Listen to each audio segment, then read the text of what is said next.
इंदौर के लोकसभा प्रत्याशी और उनके प्रतिनिधियों के साथ हुई प्रशासन की महत्वपूर्ण बैठक। इलेक्शन नोडल ऑफिसर, सामान्य प्रेक्षक और व्यय प्रेक्षक भी रहे मौजूद।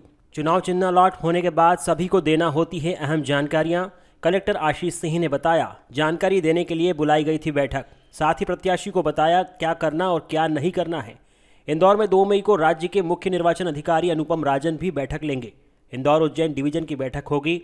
सबसे पहले इंदौर डिवीजन के कलेक्टर्स और एसपी के साथ होगी महत्वपूर्ण बैठक। देखिए, इलेक्शन कमीशन के जो नियम हैं उसके अनुसार जब सिंबल अलॉटमेंट हो जाता है उसके बाद में सभी अभ्यर्थियों की एक बैठक बुलानी पड़ती है, जिसमें कि जो भी हमारे ज़िले के मुख्य नोडल अधिकारी हैं इलेक्शन के लिए, और इसके साथ साथ सामान्य प्रेक्षक और जो एक्सपेंडिचर वे प्रेक्षक होते हैं उनकी उपस्थिति में बैठक करी जाती है। तो आज वो बैठक यहाँ पर आयोजित करी गई है, जिसमें विभिन्न पार्टियों के और जो निर्दलीय उम्मीदवार थे उनके प्रतिनिधि या उम्मीदवारों के द्वारा भाग लिया गया।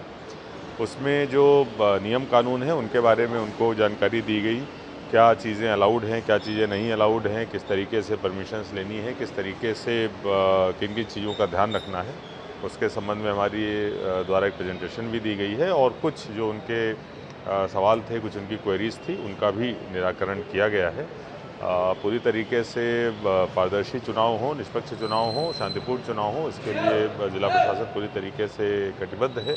इसी कड़ी में एक मीटिंग हुई है और आगे की तैयारियों के लिए भी हम लोग तैयार हैं। हाँ, देखिए, 2 तारीख को निर्वाचन आयोग की बैठक है, जिसमें कि इंदौर और उज्जैन डिवीज़न दोनों की बैठकें रेजिडेंसी कोठी में आयोजित करी जाएंगी। पहले इंदौर डिवीज़न की बैठक होगी, फिर इसके बाद उज्जैन डिवीज़न की बैठक होगी।